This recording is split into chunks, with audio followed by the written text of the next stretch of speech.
जय हिंद दोस्तों, वंदे मातरम। साथियों, आज हमारी बात बांग्लादेश को लेकर। बांग्लादेश में जो हिंदुओं पर जो बेरहमी हो रही है, जो क्रूरता हो रही है, इसका जिम्मेवार कौन है? अबे बांग्लादेशियों, क्यों तुम अल्पसंख्यकों पर जुल्म कर रहे हो? क्यों किसी निरीह हिंदू को तुम जला रहे हो? शर्म करो, शर्म करो बांग्लादेशियों को। तुम्हारी मत मारी गई है जो इस तरह के काम तुम कर रहे हो। मेरी समझ से तो तुम, क्या ही बताया जाए तुम्हारे बारे में, क्या कहें। तुम कितने गिर गए हो। तुम्हारे देश की प्रधानमंत्री को तुमने निकाल दिया। हाँ, तुम कुर्सी के इतने प्यासे हो गए कि तुमने उसके अच्छे कार्यों को भुला दिया। उसके शासनकाल में तुम बेहतर नहीं बेहतरीन थे, लेकिन पता नहीं कहाँ तुम्हारी मत मारी गई है। तुम्हारी बुद्धि को जैसे कोई कीड़ा खा गया हो। जिस भारत ने तुम्हें आज़ाद कराया, जिस भारत ने अपने सैनिकों की आहुति देकर, तब हमारे लाखों लाख सैनिक अपने प्राणों की आहुति देकर तुम्हें आज़ाद करवाए। तुम तब पाकिस्तान का हिस्सा हुआ करते थे और वहाँ बिलबिला रहे थे, और तुम्हारी ये जो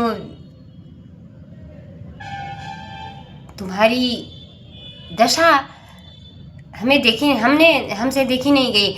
हमने तुम्हें आज़ाद कराया। हाँ, और जिसने तुम्हें आज़ाद कराया, आज तुम उन्हीं पर जुल्म कर रहे हो। हाँ, ये कैसी मानसिकता है तुम्हारी?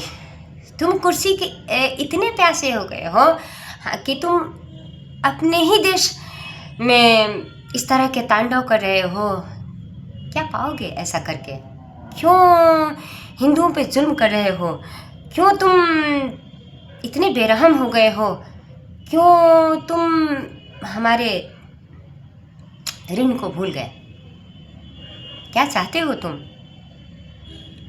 क्यों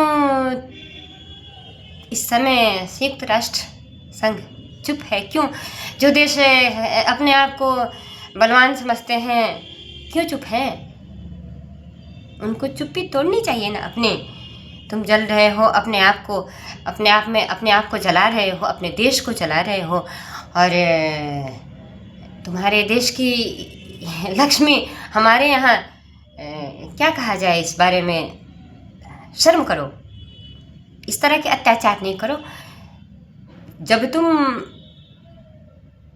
1971 में तुम्हें आज़ाद कराया गया, उस समय का दंश आज तक हमारा देश झेल रहा है, जो कि बंगाल में जग जाहिर है। उस समय जो शरणार्थी बने, और आज धीरे धीरे उन्होंने हमारे देश में अपने पांव जमा लिए हैं, और उस कारण एक हमारे देश में एक मुद्दा बनाया जाता है, वोट की राजनीति की जाती है, और तुमको लग रहा है कि तुम हिंदू को परेशान करके तुम खुश हो जाओगे। तो ये तुम्हारी भूल है। तुम चेत जाओ और तुम हिंदुओं पर जुल्म करना बंद करो, नहीं तो तुम्हें समझा दिया जाएगा। वंदे मातरम।